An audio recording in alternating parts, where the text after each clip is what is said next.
You're listening to Comic Timing, proud member of the Comics Podcast Network. Welcome to episode 9 of Comic Timing, a comics podcast devoted to the average comic book fan from the average comic book fan. Join in as David Price and myself, Ian Levinstein, discuss whatever comes to mind, time after time, here on Comic Timing. On today's episode, it's just David and myself as we break from the norm and have our first Bag and Boarded Reviews episode. We also announced the first ever Comic Timing contest. The winner could be you, if you submit something. Here now, the host of our show, myself, Ian Levinstein. Hey folks, my name is Ian Levinstein, and welcome to Comic Timing. This is episode 9 of Comic Timing. We are one away from double digits. We're old. We're starting to get geriatric over here. Joining me, as always, is the man of 1,000 podcasts. He is David Price. Hey, everybody. Well, what's going on, my friend? Not too much. And with you? Nothing much. Just enjoying this lovely midnight hour as we are officially moving into Wednesday the 28th as we discuss this, because it is now no longer the day that it was, to make it sound nice and cryptic. This is the first time we're doing it just the two of us, as this is a sort of a laid-back episode as we introduce Bag It and Board It, is what we decided on calling it, as it's basically a retooled Buy It, Trade It, Quarter Bin, only we're not going to be talking about buying or trading or quarter binning. We're just going to be reviewing it and giving our suggestions on it, and in the long run we'll say whether you should buy it or whether you should just, borrow it from somewhere or something along those lines. And David, let everybody know what you're going to be reviewing today. Cobb, Off the Leash #1, Wonder Woman #1, and the New Avengers Volume 1 Breakout. It's an all #1 episode for me today. Well, congratulations on the #1s. You are #1, my friend. All right. Woohoo! And #1 in the podcasting appearances, so it makes sense. Moving right along. I am going to be reviewing a book that I mentioned a couple podcasts back on our Mocha review. This is Teenagers from Mars. Now that I've read it, I realize it has nothing to do with Teenagers from Mars, and that's a good thing, and I'll get into that. Also, Wolverine #41, which was a solo issue done by Stuart Moore and C.P. Smith before the current run that has just started with Humberto Ramos. This was the gap filler issue, as it were. And Strangetown #1, Chinna Cluxton's brand new work out of Oni Press. And I love Chinna Cluxton, and I'll get into her as well. But David, let's start off with you. Let's get your review of Cobb Off the Leash #1. Okay. Well, the writer is Bo Smith. The art is by Eduardo Barreto.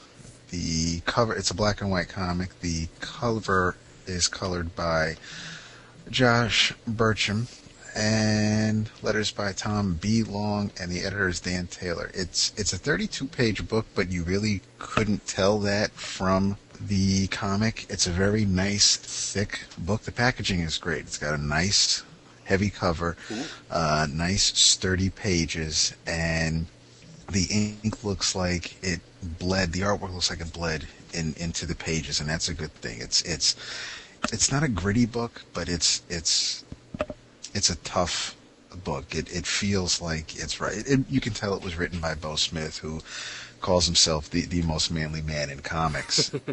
And manlier than Alan Moore with that beard? He could probably fight Alan Moore's beard. I don't know who'd win. But it would be a nice knockdown drag out, I can tell you that. I want to see that.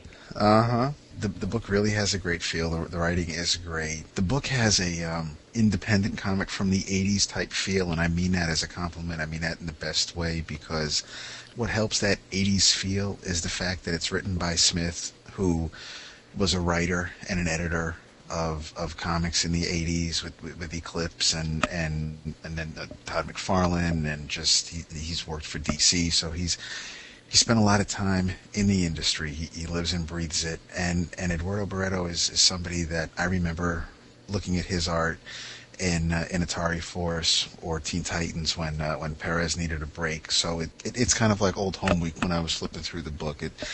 Black and white really works for this book. The color wouldn't have it would have added to it probably, but it works really well as a black and white.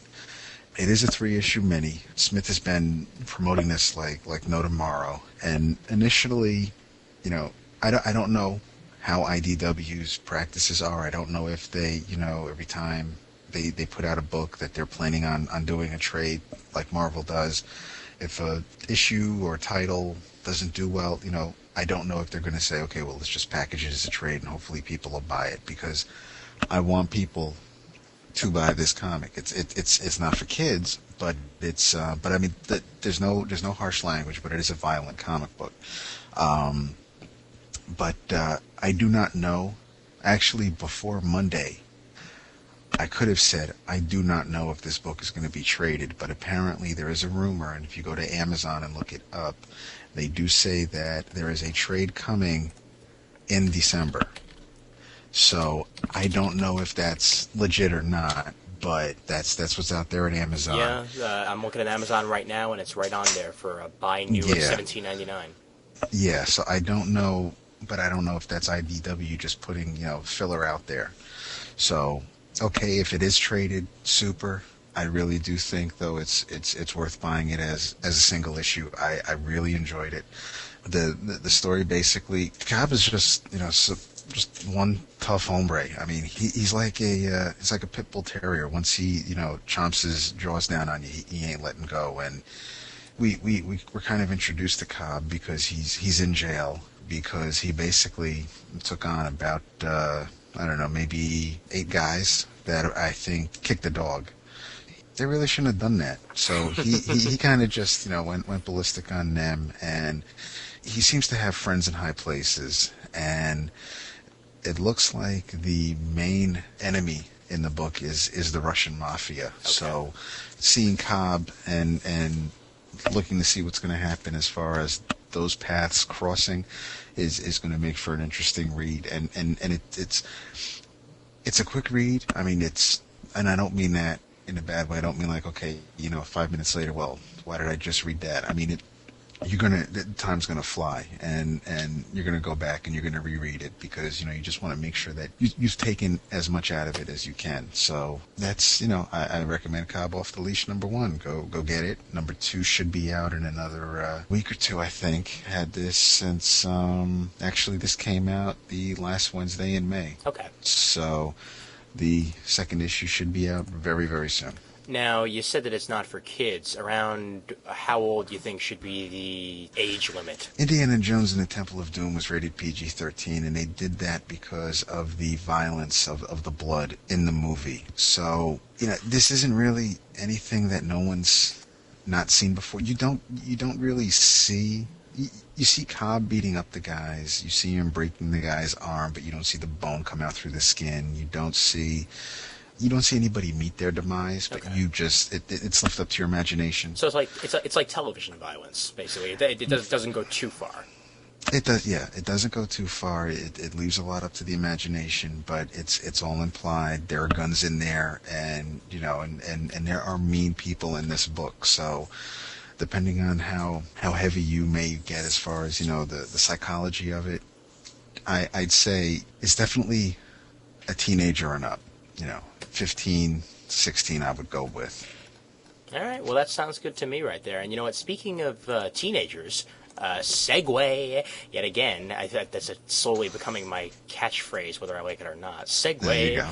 We've got my first review here, and that, of course, is the complete collection of Teenagers from Mars. Sounds interesting. It is very, very, very interesting, to put it lightly. Basically, the best way to put this is, now that I've read the entire thing, I did talk about it a bit on a previous podcast, but from what I talked about in the first place, it's about this guy named Macon, okay? And Macon is your typical comic book fan. That's the best way to put it. And he works at Walmart to start things off. And, well, after being at Walmart for a certain amount of time, at one point, an angry mother comes up to him and immediately demands that she get her money back because they sold her son a violent comic book. And after that, he goes, what's the term? Yes, apeshit would be the proper term here, as the manager goes up to him and tells him, well, because this happened, I'm taking all of the comic books out of the store, and that's that. So he punches out his manager, which, as I mentioned before, is something that we've all wanted to do at least once in our lives, but, well, he actually did it.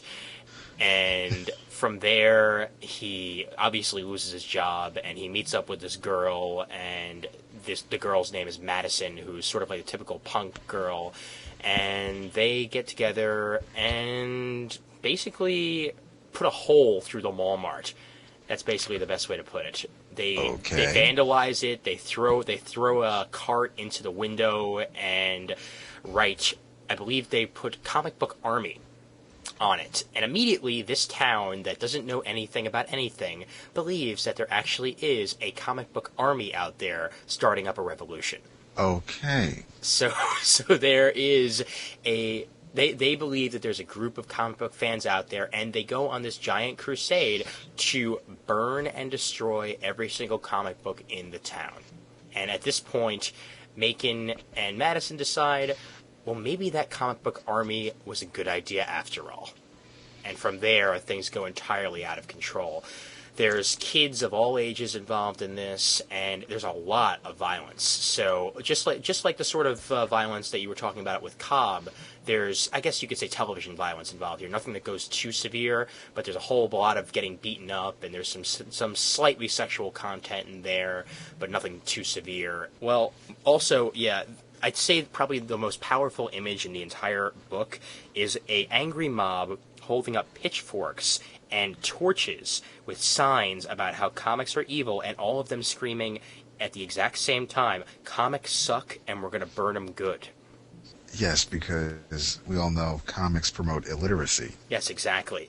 Burn them good. Wow, You're gonna damn burn right. them good. That's going to be my new signature on all my forums. Yes. Burn them good. I went in it thinking it was going to be about Teenagers from Mars, and I realized that Teenagers from Mars is in itself sort of an allegory for what a lot of people think comic book fans are from Mars.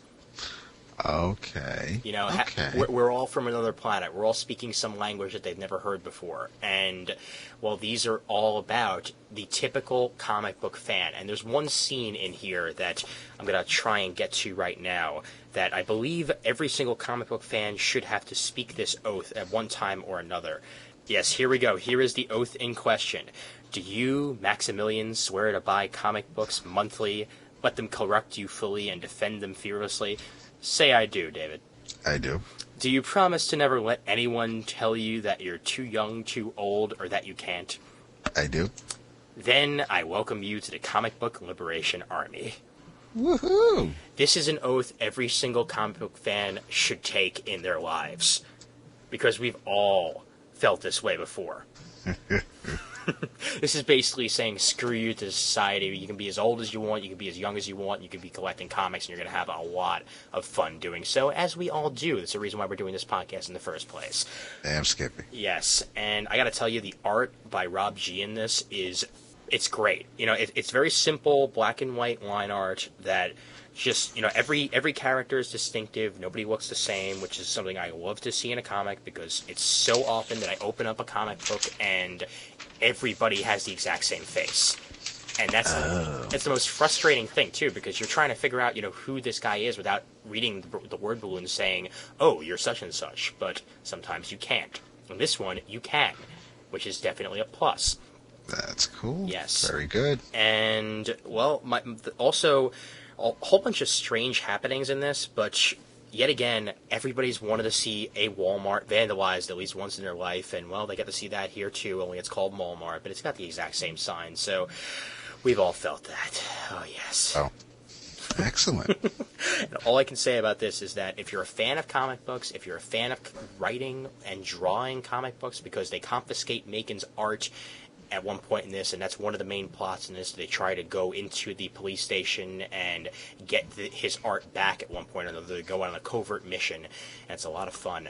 I highly, highly, highly recommend picking up Teenagers from Mars. You can get it on Amazon for $13.57. I'm sure it's at in-stock trades as well. But pick up Teenagers from Mars. Rick Spears is the writer of this. He's done a couple of other things. He did Dead West, and he also did Filler. These guys have collaborated with Brian Wood before. I know that. Rob G certainly has. This is totally worth it. It's one of the most sarcastic and interesting and entertaining things I've ever read. Pick this baby up. You will not regret it. Excellent. There you have Cool. it with that. And next up for you, and we warn you there will be spoilers involved with this upcoming review because, well, it's hard to review it without revealing some spoilers, but go ahead, David. Wonder Woman #1. Now, okay, see, I'm going to try to refrain from saying anybody's name because let me run through the credits first. Okay, Wonder Woman #1. Title of the book, the title of this chapter of this issue is Who is Wonder Woman? The writer is Alan Heinberg. The pencils are done by Terry Dodson. The inks are by Rachel Dodson. The colorist is Alex Sinclair. Letters are by Rob Lee. Associate editor is Nachi Castro. Editor is Matt Idelson. We're crediting the logo design with Nancy Agami. And, of course, Wonder Woman is created by William Moulton Marston. The last time I read an actual Wonder Woman book was the second trade of Greg Rucka's run as writer, and I have the first two trades of that run. I really like them. I plan on continuing the run. I did not read the last couple issues of Wonder Woman. I still have not read Infinite Crisis 6 or 7, or have I started 52. So getting to page 2 and 3 in this comic book was a surprise to me. Okay. But I liked it. I liked it a lot, just because it wasn't the Wonder Woman. It wasn't what I was expecting. Didn't take anything away from it. I was quite pleased with this issue. The art as a whole is great, from pencils and inks and colors. It's a beautifully presented book.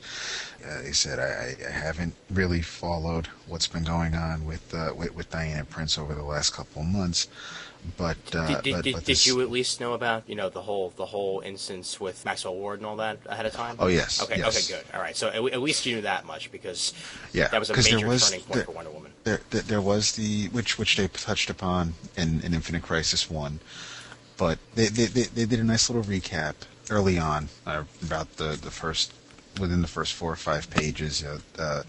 Wonder Woman talks about basically Wonder Woman's past and the most recent past, and even though Donna Troy is Wonder Woman in this comic book, it made sense for me. It's very much like Dick Grayson becoming Batman if that were to happen. I have no problem with someone of Donna's caliber taking over the mantle, be it temporary or just for the foreseeable future. That's fine with me. I enjoyed everybody in the comic. I enjoyed Steel. I enjoyed Steve Trevor playing the hapless male. I enjoyed Nemesis. I thought Cheetah came across as a really strong character in the few pages she was in there. And there is a Wonder Woman appearance, which is really nice to see, because anytime Terry Dodson wants to draw Wonder Woman is fine by me. Oh yeah. Overall, it was a very good first issue. I'm glad I picked it up. I'm a little leery, because although DC was good with this with Kevin Smith as far as writing goes, I know I've heard that when Heinberg was on the Young Avengers that it took a while for issues to come out. Yeah, in fact, we're still waiting for one more issue of that. So fabulous. So that gives me something to look forward to, I guess. yeah. So I just hope. I mean, Dodson kept a really good track record on Harley Quinn. Obviously he wasn't to blame for Spider-Man Black Cat, The Evil That Men Do. Oh, really? Yeah. Hey, well, I remember that title, that the one that took what was that, 70 years to come out, 80, I forget. Pretty much. Yeah. I think Kevin Smith's kid Harley Quinn has already had kids before that issue finished. But and Dodson's art was great on the Marvel Knights Spider-Man run. So I mean, he's really good at being consistent. So I'm guessing it's going to be up to the writer. And as long as these issues, I mean, obviously Wonder Woman is one of the Trinity. So you can't really have a Wonder Woman comic book be delayed or be late. So I'm really optimistic. The glass is really half full as far as I'm concerned with the writer, and I'll be picking up Wonder Woman in the for the foreseeable future. Definitely, it's hooked me, and I'm along for the ride. So if you're interested in the character, if you're interested in Wonder Girl or Troya or Donna Troy, I say pick up Wonder Woman #1.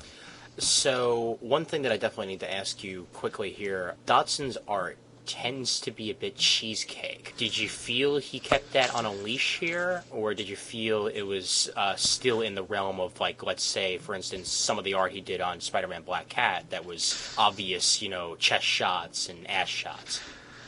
He kept it in check because, with the exception of Steve Trevor and Steele, and probably, the assorted police in the background because it takes place at a museum, and then a park next to the museum.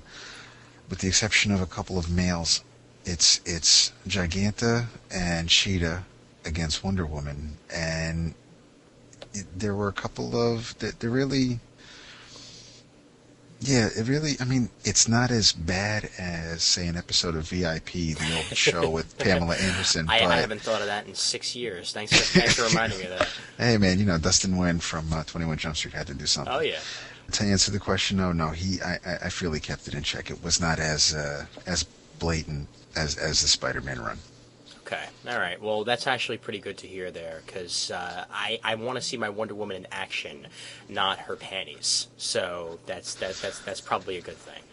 Yeah, I think it is. All right. Moving on to my next review here, I have this is about, I'd say, it must be 2 months old now, 3 months old. This was in my opinion, the last issue of Wolverine, even though they picked up the issue numbers, the new series of Wolverine that is being done, Wolverine number 42, it was Mark Guggenheim and Humberto Ramos, and that was the Civil War arc that's still going on, and a very different tone, a very different style.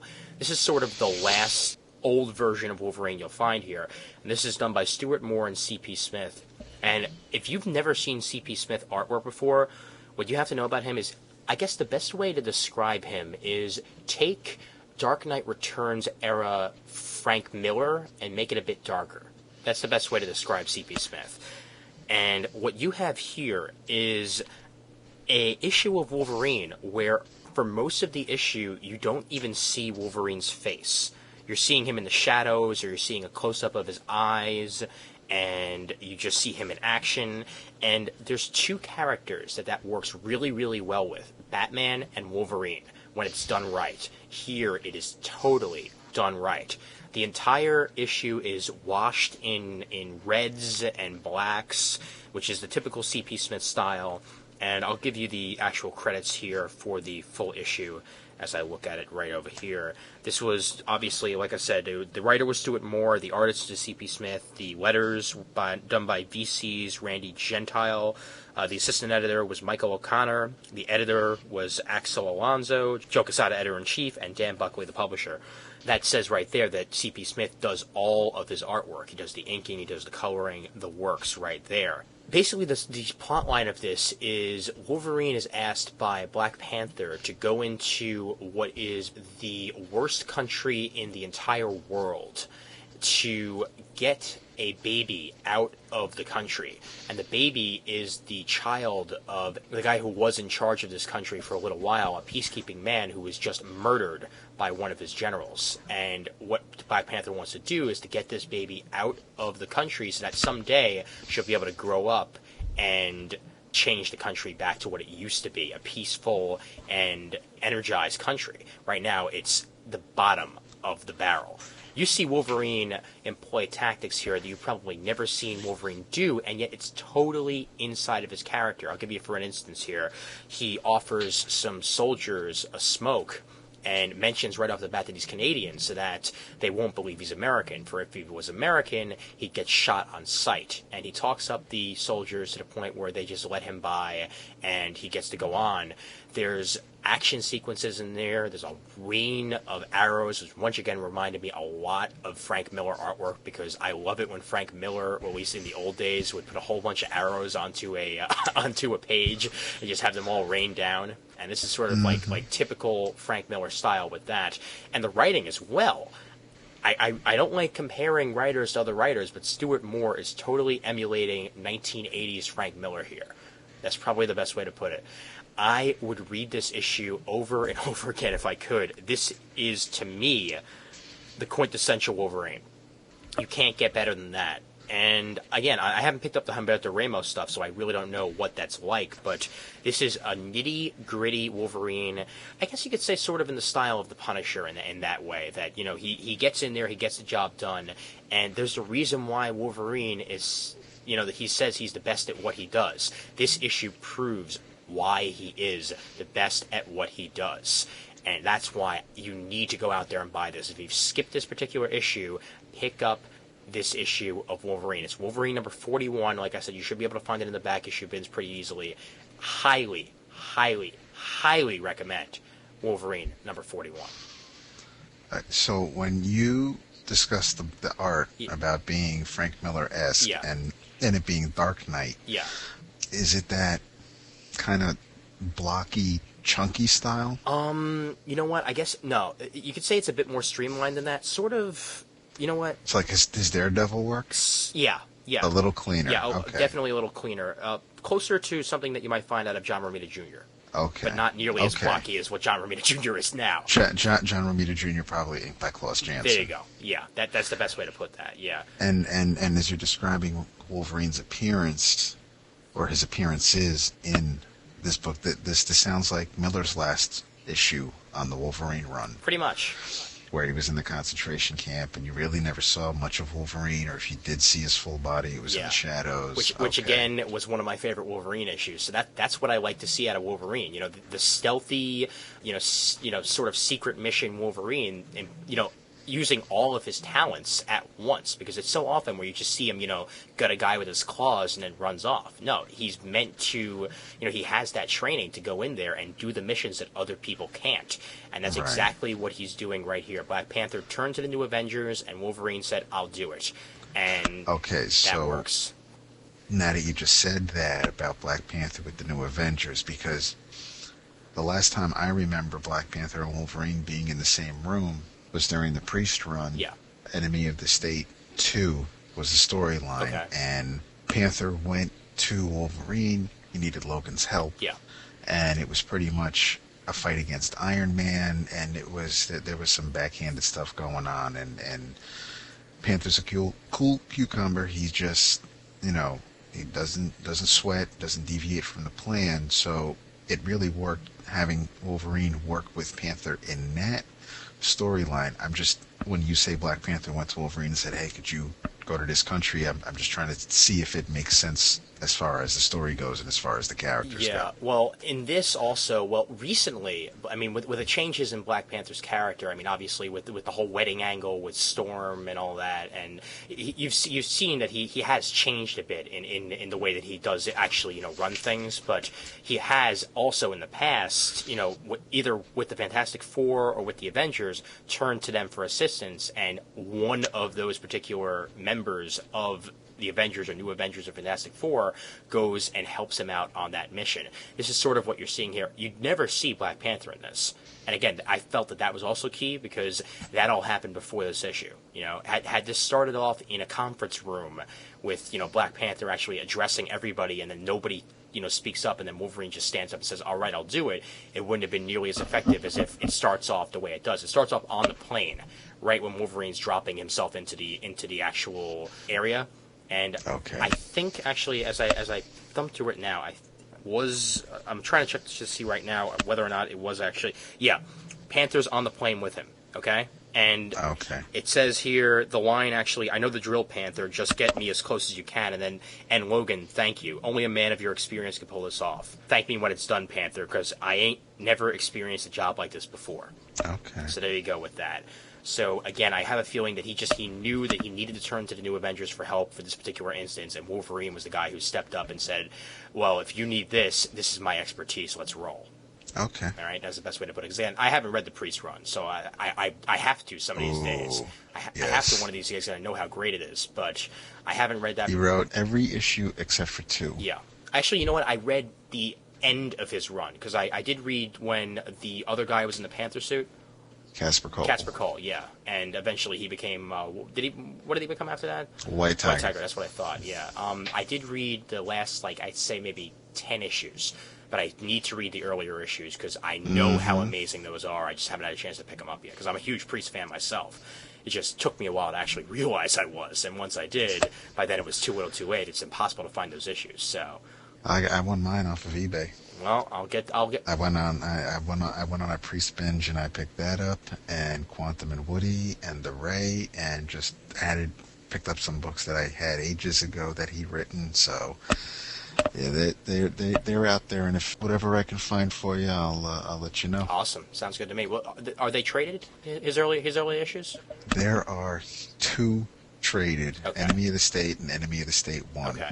Although wait, maybe 3. I don't know. Actually, the first storyline with art by Mark Texiera, that's traded. Okay. And Enemy of the State is traded because during the issues of Enemy of the State 2.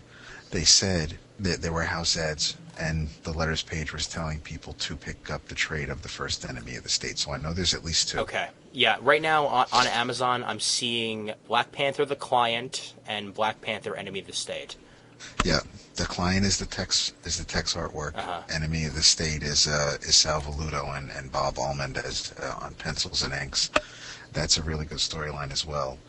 But every issue has something. So yeah, if you can get the issues at a decent enough price, because I did. I mean, the guy wasn't trying to rip anybody off, anybody that was bidding on it. So Okay. it wasn't too bad for me. But it's nicely it's a well written story. I mean, the man knows how to write. But The Client is a great intro to the new take on Black Panther. The issues that the Enemy of the State ran in were not immediately following The Client, so Okay. there are a few issues in between that they didn't trade. So I gotcha. there might be some questions raised during Enemy of the State that you may need answered if you didn't read the issues in between. But in any case, that definitely get those when you can. Conventions and eBay will be my friend when it comes to this. That's right. Definitely, without a doubt. Now, speaking of the New Avengers, And Wolverine, yes. yes. Oh, man. The New Avengers, Volume 1, Breakout, the first trade collecting New Avengers 1 through 6. Writer is Brian Michael Bendis, pencils by David Finch, inks by Danny Mickey with Mark Morales, Alan Martinez, and Victor Olazaba. Colors are by Frank De Armata. Letters are Richard Starkings and Comic Crafts, Albert Deschênes. Assistant editor Nicole Wiley, Molly Laser, and Stephanie Moore. Associate editor Andy Schmidt. Editor is Tom Brevoort. Editor-in-chief is Joe Quesada, and the publisher is Dan Buckley. There were plenty of editors on this book, and I think, usually too many cooks spoil the pot, but in this case, I think those editors were needed. I was surprised. I kept putting off reading the New Avengers because of everybody and their praise for Bendis. I figure he's got enough fans, he's got enough followers, he doesn't need me. I'll take my time in getting around to reading it, and I did, and I really have no issues with the story. I have issues with the presentation of the trade, which I'll get to, but as far as the story goes, it was a nice read. I probably would have been a little peeved reading this as a monthly book. I'm glad I read it in the trade format. It made a lot more sense reading all 6 issues I wish I back would have to waited back. for trade, tell you the truth. It seems to have just been a much smoother read and knowing, not worrying about, oh my God, that's all they did this month, and just knowing that what you're reading is, things are just neat. It doesn't start off with what I wish it would start off with, but you see Matt Murdock, you see Jessica Drew, the former Spider-Woman, and you see Luke Cage, and they're all visiting the Raft, which is Rikers with a Y, maximum security installation. Yeah. Where they keep all the big bads. Did you say they were underwater, or they're just on an island? They're on an island, yeah. Okay. And they're all drugged up. Nobody can really activate their powers. For example, the Purple Man is on the raft, and he ain't doing nothing to nobody, except, as what happens with all prison stories, there's a breakout. Basically, a few heroes get together, such as the three we just mentioned, Daredevil, Spider-Woman, and Power Man, are already on the island, are already on the raft. Spidey makes his way out there. Captain America makes his way out there. During a fight scene, Iron Man shows up. You have the Sentry. Doesn't look like he does much, because he was there. He basically put himself in prison. And these five heroes pretty much have to take everybody on their own. Iron Man comes in, saves Captain America. And after they capture as many of the villains and put them back on the raft, the heroes regroup. Basically, they talk about, actually before they regroup, Captain America goes around to everybody that was on the raft and thinks that it would be great if they all got together to become a group. Everybody says yes, except for Daredevil. And they just basically have to go and find all the other villains that they're going to start to search for the villains that escaped, except they find out that Electro was the person that caused the breakout. So they go after Electro. They end up in the Savage Land, which is where we meet Wolverine. I am jumping around because I don't want anybody to be spoiled. Yeah. And they just think it'd be a really swell idea if they all just hung out together. So, like I said, I did enjoy the story. It laid down the groundwork for some things that, not reading the monthly issues, I don't know if they've explained anything. If these are Claremont style plots, which will take 22 years to resolve, or if these are actually being addressed as the issues go on, as far as Jessica Drew and especially now at Civil War, I don't know how the team is holding up. But I was impressed. I do like it. The art didn't bother me as much as I thought it would. David Finch's artwork in New Avengers is a lot smoother to me than the two issues of Moon Knight I've seen so far. I think Bendis did a real good job of capturing the personalities of all the characters. The interaction among everybody was great. My peeves with the presentation of the trade, it would have been really, really nice aside from in the inside front cover, there are 4 trades pictured: Avengers Disassembled, Avengers Disassembled Thor, Avengers Disassembled Captain America, and Avengers Disassembled Iron Man. You have these 4 trades that I guess Marvel suggests to you, and then apparently, I guess on the first page of the first issue, you have 4 panels telling you what the worst day in Avengers history was. I didn't get much out of those 4 panels. It would have been really nice to know what the hell happened to the Avengers. Why do we need the new Avengers? What happened to the old Avengers? Yeah. Where's Wonder Man? Where's Vision? Where's Hawkeye? Where are guys that I remember reading when I was reading the Avengers? And with the exception of Captain America and Iron Man, there ain't none of them in here. So I was at a loss for that. What really would have been nice is if they did include a little bit of recap, a little bit of, take a couple of pages at the beginning to write an introduction to explain what happened, what the whole disassemble thing was about. That would have helped, because there are at least 2 pages, there may be more, but there are at least 2 pages, it looks like there's at least 3, where there's a dark red page with lightning and a big giant A for Avengers, so that if they're on the left side of the page, The right-hand side of the page was a cover, so it was pictures, which is fine. But what really gets me is when you're reading the story and, hey, there's a big giant A, and then you turn the page and there's a double-page spread. Basically, naturally, in a monthly issue, that would be an ad. That's fine if the next page is a double-page spread. But in a trade, I don't need there to be a page break. Yeah. I would really, really enjoy it if the page layout was just thought out a little bit better when it came to this trade. So, if I'm still really not over that, even though I've had the trade for a couple months now, and I've read it once, flipped through it a couple of times. That part always gets to me, so I'm not going to let them go for that anytime soon. If you can get by just having a big giant A in the middle of a page or in the middle of two pages when, you really wouldn't expect it in a trade, because what the hell am I pausing for? And if you know what happened to the old Avengers before the new Avengers, then... Well, this is the new Avengers by Bendis. I'm probably the last person to read this, so everybody's already got this. So you don't need my recommendation. But Wait. Adam Murdo still hasn't read it, so. Okay, yeah. All right. Well, there you go. I say go for it. I did enjoy it. I'll eventually get to volume 2, and I'll keep reading it when I can. It's not something that I'm going to rush out to get. I don't need to know what happened in issue 7, but I am intrigued.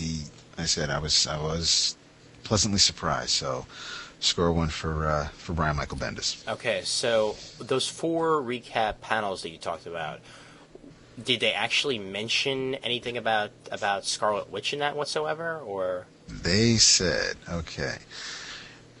The first panel is the front gate of Avengers Mansion, and there's an explosion. Uh-huh. Above it says, "It was the worst day in Avengers history." Second panel is the Scarlet Witch, who seems to be doing the Batusi. It says, "The Scarlet Witch suffered a total nervous breakdown after losing control of her reality-altering powers." The third panel is I don't know how old this Perez drawn image is, but it's a panel with Wonder Man, looks like Hank Pym, Janet Van Dyne, Captain America, Iron Man, Cat Beast, and Warbird, I think. And I do not know who that guy is behind Beast. It says, "In the chaos created around the breakdown, beloved Avengers, Hawkeye, Ant-Man, and the Vision lost their lives." And then there is a dark panel with everything in shadows and silhouettes. You have a Quinjet and a bunch of heroes flying away from the building. And it says, "Many of the other Avengers were hurt both emotionally and physically. Without funding to keep going, the rest of the team quietly disbanded." And that was 6 months ago. Wow. They really could have explained a lot more there, actually. I would, yeah. Oh, man. Because the only part of Avengers Disassembled that I remember reading were any of the issues that had to do with Captain America and the Falcon. Uh-huh. And I have a couple of issues of, and they did a Fantastic Four Disassembled couple of issues during the Wade and Wieringo run, but I don't know really how much that really had to tie into the whole Disassembled story. That had a Disassembled on it for the sake of having a Disassembled. It really had very little to do with the title. So it was like the only Marvel comic they didn't want to have left out. Okay. Yeah. So yeah, like I said, aside from not knowing what happened to my old Avengers, I did think it was a pretty neat story. I mean, I'm almost inclined to just think of it as a what if my Avengers never existed kind of thing. And they should bring back What If, but that's an episode for another time. But that's right. I want my What If back, damn it.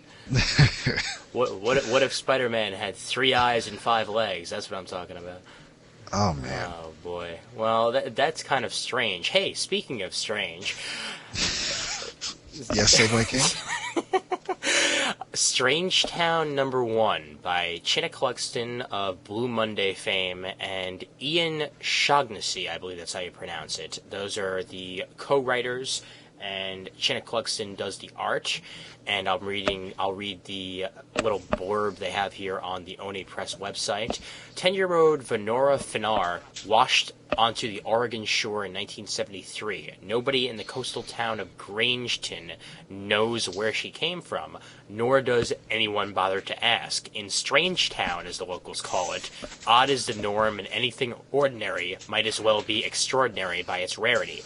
Now in her 20s, Venora must figure out what to do if you're too strange for Strangetown. And this does indeed take place about 11 years after she washed ashore. And we really don't know anything about her background, like why she's there or anything along those lines. We don't know anything more than what the citizens of Grangetown know. We're introduced to her getting an apartment with a whole bunch of these folks that are really, really, really weird. And my favorite character is the dog. Okay. I gotta say, because the dog is one of those typical lazy dogs that's more smart than you think it is. And there's one scene where it's sitting in front of the door, and one of the residents of the apartment complex, I think it's like an apartment complex at least, it just might be a giant place with a whole bunch of different rooms and all that, but this one character's trying to get in, and she ends up going through the wall because the dog won't move. And then later on, the owner just says, all right, you can move now, and the dog moves away. So it was basically just sitting there to piss off the tenant, which was sort of funny. But I really like the character of Venora because she's quiet, she's reserved, and she's basically she's the sore thumb here. In an entire town called Strangetown, she's the one that sticks out, which is sort of interesting right there, because you would think that, well, as a main character, she'd fit right in. But no, she really, you could tell she doesn't belong there with everybody else. She's trying to get some friends, and she already has. And from the looks of things, where she's living is also a restaurant for a whole bunch of dock workers. And a whole bunch of people end up coming in. And at the end, of course, she catches the eye of her possibly soon-to-be love interest. We don't know what's going to happen, but she does catch the eye of somebody, and she runs in the opposite direction, which makes us believe that she must have some sort of previous relationship with this guy, or she just could be terrified of actually meeting somebody. We don't know. That's the intrigue here. It's a typical Chynna Cluxton comic. That's the best way to put it, because Chynna loves weird. And, well, she's presenting that right there. I mean, there's a reason why there was a guy that absolutely nobody could see, an animal that nobody could see in Blue Monday named Seamus, because she loves putting the weird in there. And she's done it yet again. That's what Strangetown's all about. I am incredibly intrigued to find out what's going to happen in the next couple of issues here, because, again, it's Chynna Cluxton, and I will read anything she puts out, because Blue Monday's great, Strangetown's great, and something she does that no other writer does is, on a couple of scenes, she actually puts down what songs you should be listening to while reading this page. Nice. So it's almost as if this is a storyboard for like a television show. Like you're playing it out just as if there was a soundtrack in the background. And she does that with Blue Monday, and she did that also with Scooter Girl, the other book that she did, and she's doing it here again. Strangetown is definitely worth it if you're a fan of Chynna Cluxton. It might take some getting used to if you're not used to her style, but once you get in there, there's a lot of humor to be found and a lot of oddities. So I liked it. So pick it up. Excellent. Now, I do have one question. Yeah. I've always thought her name was China. It might be. Okay. But I've never heard people speak it out loud, so it's like Mark Miller, Mark Millar to me. I'm assuming it's Chynna, but it could be China. So it's Chynnna, so that's why I'm wondering whether it's China or Chynna, because I've never really seen it spelled that way. I thought there was one N. Okay. Yeah. That makes sense. So I'll go Chynna for now. If I ever do meet her in real life, I'll have to ask, are you Chynna or China? But nevertheless, go and pick up Strangetown if you can, and it should be pretty easy to find. It's only a couple months old, so voila, there you have it. Fabulous. Great job. Thank you very much. And, well, there's 3 issues from all of us that, actually 1 compilation from both of us, and then 2 regular issues that you guys should go ahead and pick up. And this is the perfect episode to announce this. We're going to be premiering a new segment in a couple of weeks. And that segment we have come to call 22 Pages. And what 22 Pages is I know a lot of shows like to put in a trade that everybody should go and pick up. Well, we're going to do the budget version of that. We're going to tell everybody to go ahead and pick up one particular issue that we're then going to discuss on the show as part of a regular episode. We'll work it into the story that we're going to be discussing there. And what we've decided to choose is Annihilation #1. Now, if you go to DCBS, if you're a regular DCBS guy, you can add this to your order pretty easily. The product code, for those of you ordering from previews, is JUN061945. And on DCBS, you can get it for 74 cents. The regular price is $2.99. This will be hitting the shelves on July 20th. So you do have a bit of leniency there to go ahead and pick it up. And we'll give about 2 weeks or so before we go ahead and actually do this. So this is the sort of thing that we're giving a lot of time for, because we want people to actually go out there and read Annihilation #1, then post on the forums, and we'll go ahead and read your thoughts on it. We'll have our thoughts on it as well. So if you want to pick it up at DCBS, you can over at dcbservice.com, or go ahead to your regular comic book shop and product code JUN 06 1945, or just go ahead and pick it up on the shelves, either way. But we'll be premiering 22 pages once Annihilation #1 comes out. And again, this was something that David was not going to pick up, so yet again, we're making him spend more money. Isn't that great, David? Yeah, really great. My only concern is if we ever decide to do an issue of Fell or Casanova, we might have to change the name of it, since those are basically 16-page comic books. Well, then for that particular episode, we'll have to do like 22 minus 5 or something like that. You know, we'll have to figure that out. We'll start doing math on the show, which will be very amusing to see us like working it out on our heads without going to the calculator. Oh, that's scary. Oh yeah. And along with 22 pages, we're also premiering our first contest. Yay! Woohoo! Yay! Woohoo! Raise the roof, everybody. And anyway, if you do have to raise the roof, then you might have to call a contractor. Thank you very much for that corny joke. Anyway, we will be premiering our first contest. Our first contest is going to be Design Us iTunes Art. Now, iTunes art is 300 by 300 in size, for those of you who know that.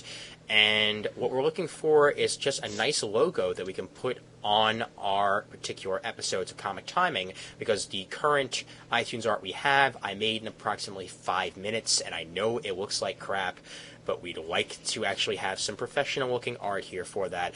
And we're going to, depending on how many of these mini posters that Wally Walbecker is gracious enough to be giving us, will depend on how many we actually give out. But Wally is going to be sending me off the mini posters to X-Men 3 that he has decided to send us.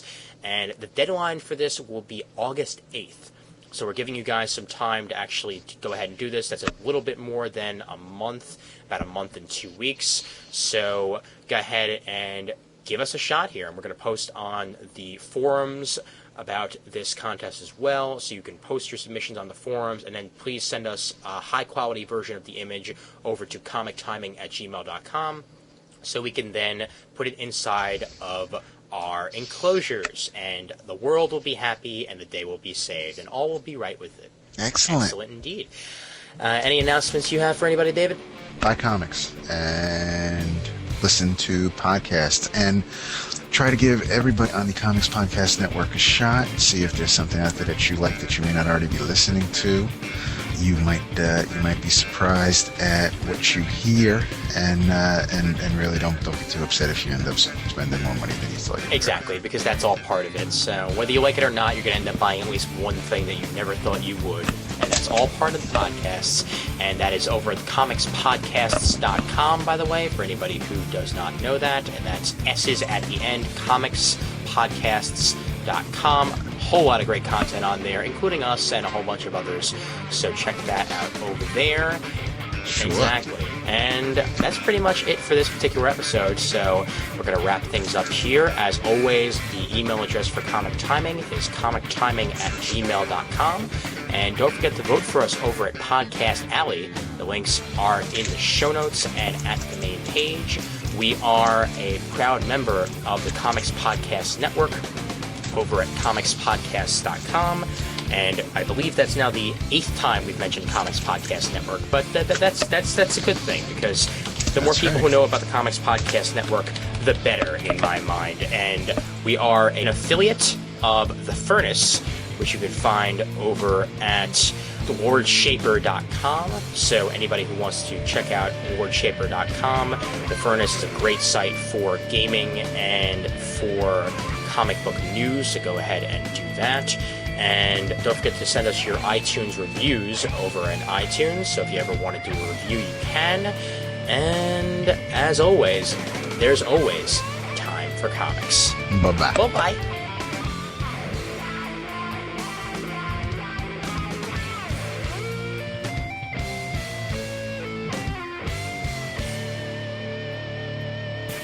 Yeah, I'll be pausing here for a minute as I actually look for it. I should have been prepared. That would have been nice.